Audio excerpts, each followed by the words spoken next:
الحمد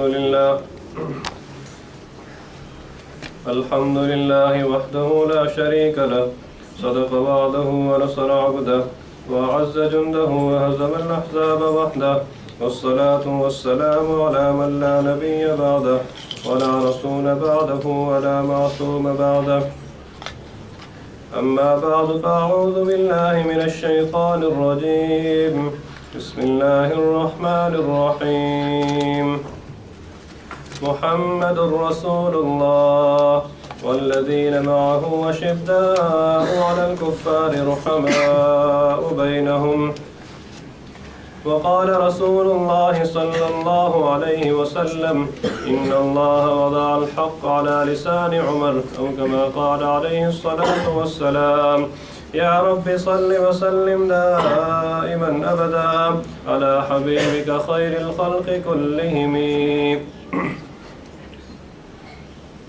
My dear respected elders, youngsters and the little ones,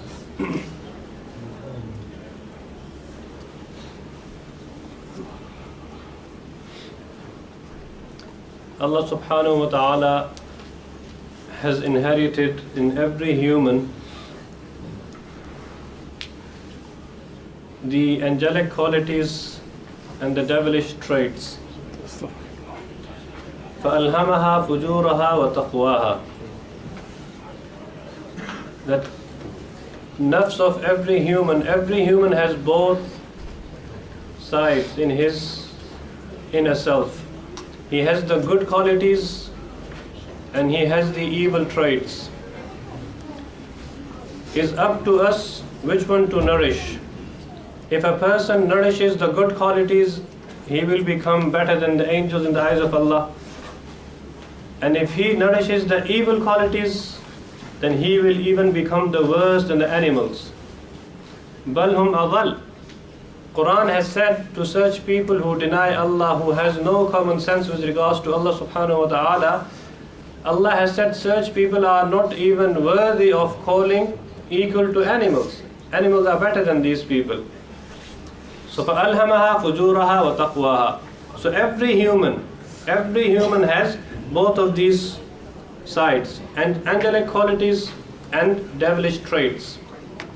Is up to individual which one he nourishes. If he nourishes the good qualities, he will become good in the eyes of Allah. He will control his desires. Otherwise, if he leaves, they say that life is like a vehicle, like a car. If you control the vehicle, if you control the steering wheel, and if you control the car, you will get to your destination because you are controlling it. So you have to control your life if you want to go to Jannat. That is our destination. If you let go of the vehicle, if you let go of the steering vehicle, then car will control you, and we know what will happen.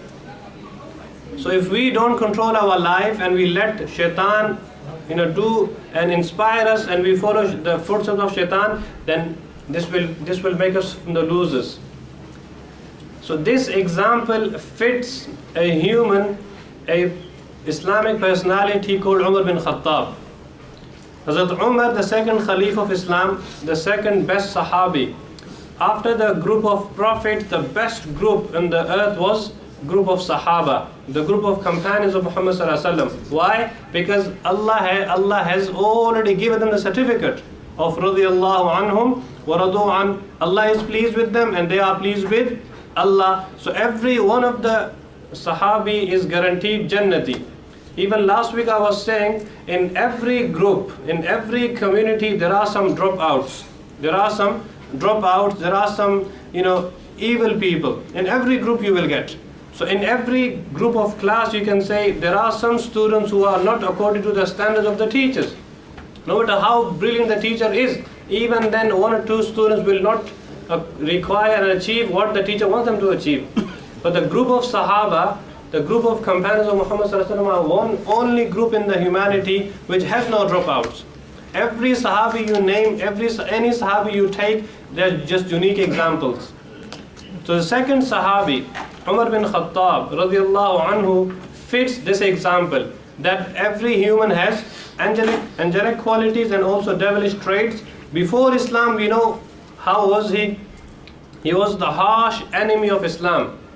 You know, Mushrikeen in Makkah, the idolaters of Makkah, they decided and they, plotted to Na'udhu Billah go and assassinate Muhammad Sallallahu Alaihi Wasallam to finish Islam. They said, who will do this? Umar bin Khattab, before Islam, he stood up with his sword. He said, I will go and finish Na'udhu Billah Muhammad Sallallahu Alaihi Wasallam. They said, yes, you can do it, because they knew how brave he was. So he leaves his house. On the way, somebody asks him, oh Umar, where are you going? Umar says, I am going to Na'udhu Billah, finish Islam, finish the Prophet of Islam. Because he says that these idols are wrong.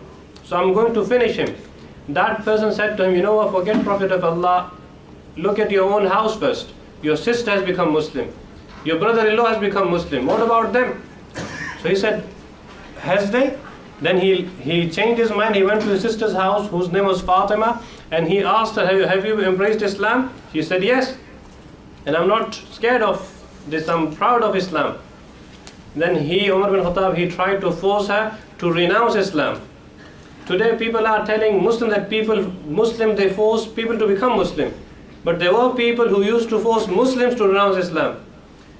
So Umar bin Khattab, he said, you have to renounce Islam. She said, no. She said, if you are the son of Khattab, I am also daughter of Khattab. If you can't leave your evil, why should I leave my good? I will not leave Islam. He beat her up so much that she started bleeding. After a few minutes, he realized that he's on a mistake and she's not giving up. Suddenly, he seen the Quran. They were reading Quran.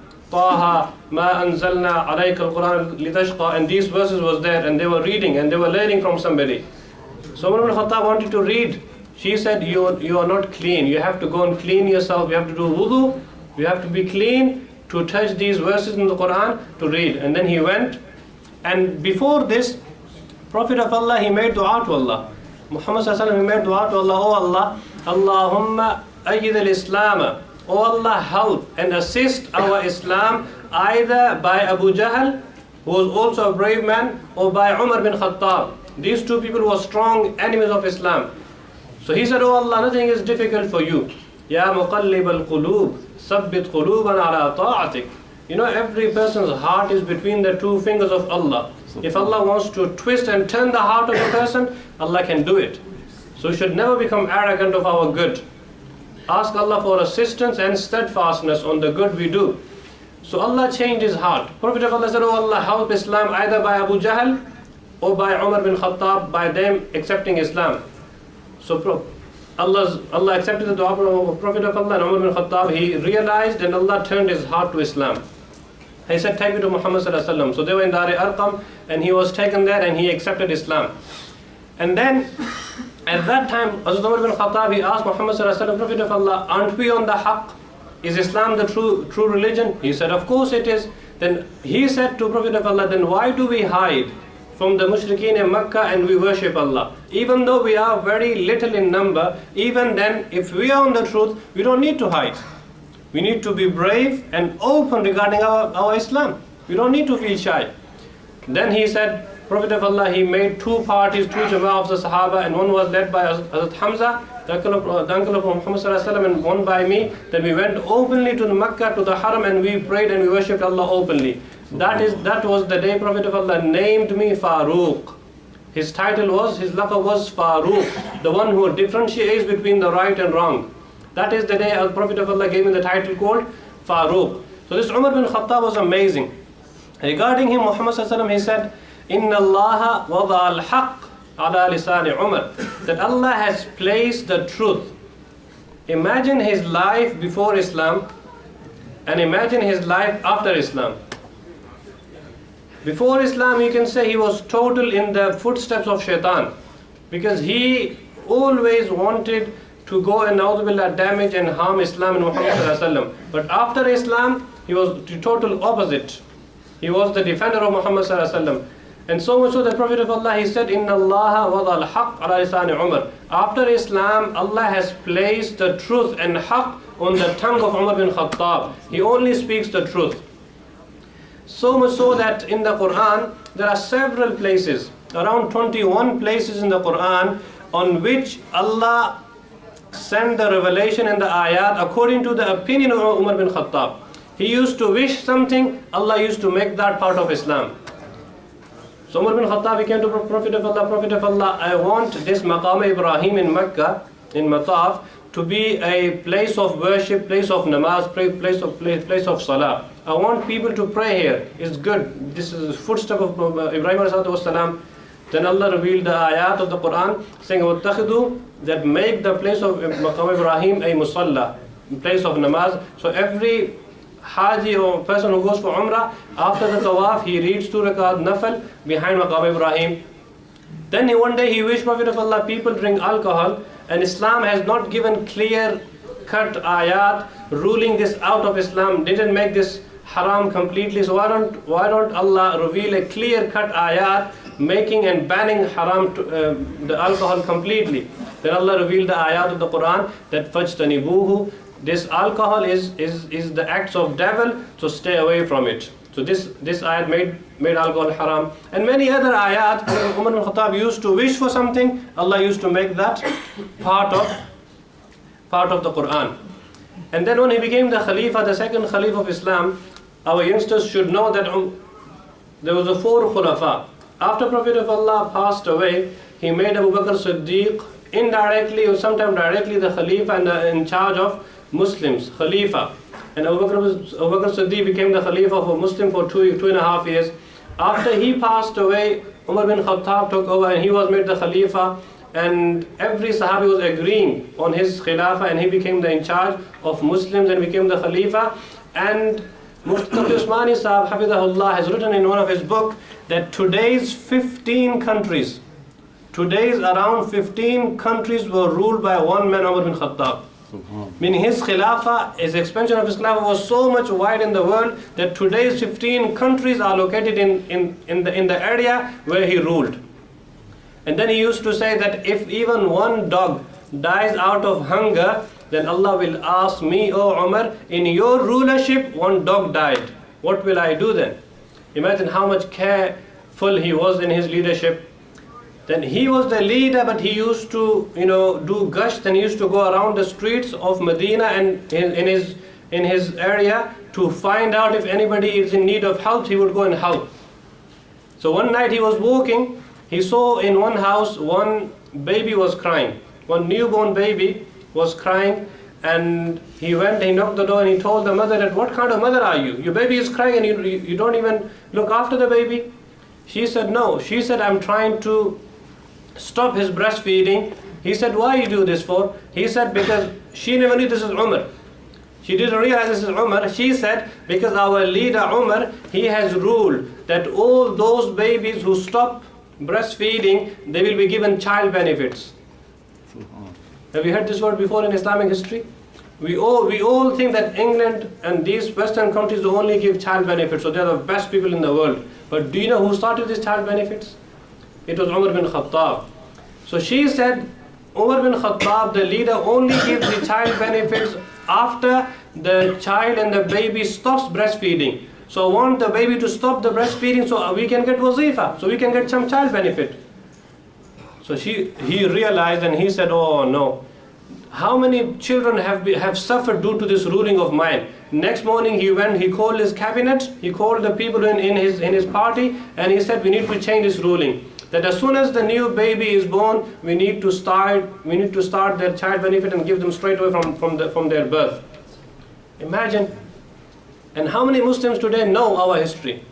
How many Muslims are, we are really proud of our Islamic heroes and real Islamic Sahaba. Who are these people and what their lives are? So this is a short reminder of Umar bin Khattab. The reason we speak about him today is that we are in the end of Dhul Hijjah. The Islamic month Dhul Hijjah, the last Islamic month, is going to finish in 3-4 days time. And the new Islamic month, Muharram, is going to start with new Islamic year, 1435. But unfortunately, again, not many Muslims are familiar with Islamic calendar. When December ends, when January starts, we all know New Year. So everybody is celebrating around the world. That's fine. But Islamic year starts and ends, we don't even know. On the 1st of Muharram, the Islamic year, this great personality, Umar bin Khattab, was martyred. So with regards to this, we spoke, and as a reminder, we remind ourselves that we need to go back to our history, who are these people, study about their life, and make sure that our children study about them and they instill their values in their life. May Allah enable us to act upon this. Jazakallahu khair.